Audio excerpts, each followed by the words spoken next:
السلام علیکم ورحمۃ اللہ وبرکاتہ۔ معزز ناظرین کرام، ایک شخص 2 مہینے حضرت جنید بغدادی رحمۃ اللہ تعالی علیہ کے پاس رہ کر بھی بظاہر کوئی کرامت نہ دیکھ سکا۔ اس حوالے سے سماعت فرمائے، حضرت جنید بغدادی اللہ رب العزت کے جلیل القدر اولیاء میں سے تھے۔ آپ کے پاس ایک شخص مہمان بن کر آیا اور تقریباً 2 مہینے آپ کے پاس رہا۔ آخرکار ایک دن جب وہ آپ سے رخصت ہونے لگا تو حسب معمول حضرت جنید بغدادی رحمۃ اللہ تعالی علیہ اسے رخصت کرنے کے لیے بنفس نفیس خود اس کے کمرے میں تشریف لائے، اور ہر ممکن مہمان بار بار منع کر رہا تھا کہ حضرت میں خود سامان باندھ لوں گا اور اپنی سواری کے لیے گھاس اور پانی کا بندوبست کر لوں گا، مگر بار بار منع کرنے کے باوجود حضرت جنید بغدادی رحمۃ اللہ تعالی علیہ اس کی مدد فرمانے میں مصروف ہو گئے۔ مہمان حیران اور پریشان ہو گیا کہ حضرت کا مقام اتنا بلند و بالا ہے کہ اہل دل انہیں سید الطائفہ کے نام سے یاد کرتے ہیں، اور مشرق و مغرب میں ان کی ولایت کی شہرت ہے۔ لاکھوں انسان ان کے مرید اور معتقد ہیں کہ حضرت کے ایک معمولی سے اشارے پر اپنا قیمتی ساز و سامان لٹا دیتے ہیں،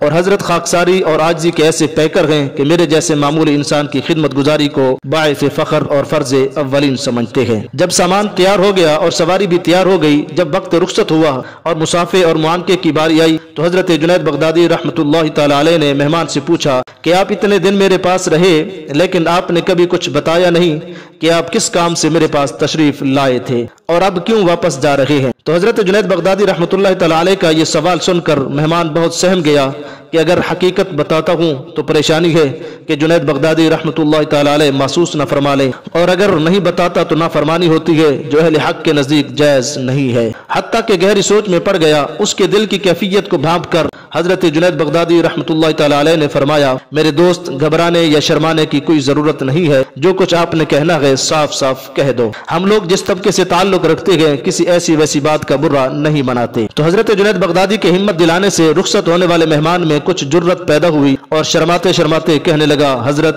گستاخی معاف، دراصل میں دور دراز علاقے کا رہنے والا ہوں اور میں سن کر آیا تھا کہ آپ بڑے صاحب کرامت ہیں، مگر افسوس کے ساتھ یہ کہنے پر مجبور ہوں کہ اتنے دن میں آپ کے پاس رہا اور میں نے 2 مہینے میں کبھی کوئی کرامت نہیں دیکھی، میں اس لیے نا امید اور مایوس ہو کر واپس جا رہا ہوں۔ حضرت جنید بغدادی رحمۃ اللہ تعالی علیہ مسکرانے لگے اور ارشاد فرمایا کہ میرے دوست، ایک بات تو بتاؤ، آپ نے اتنے دن میرے ساتھ گزارے ہیں، اتنے دنوں میں آپ نے میرا کوئی ایسا عمل دیکھا ہے جو سنت کے خلاف ہو؟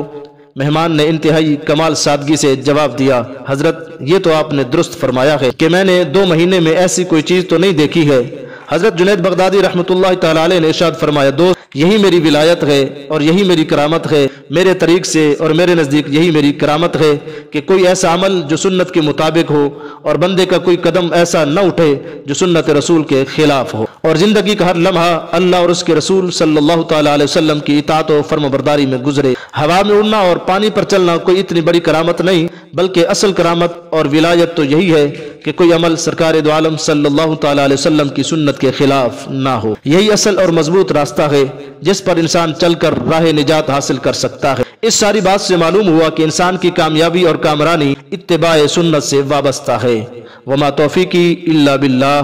اگر میری ویڈیو اچھی لگی ہے تو میرے چینل DIM4U کو سبسکرائب فرما دیں۔ جزاکم اللہ خیرا کثیرا۔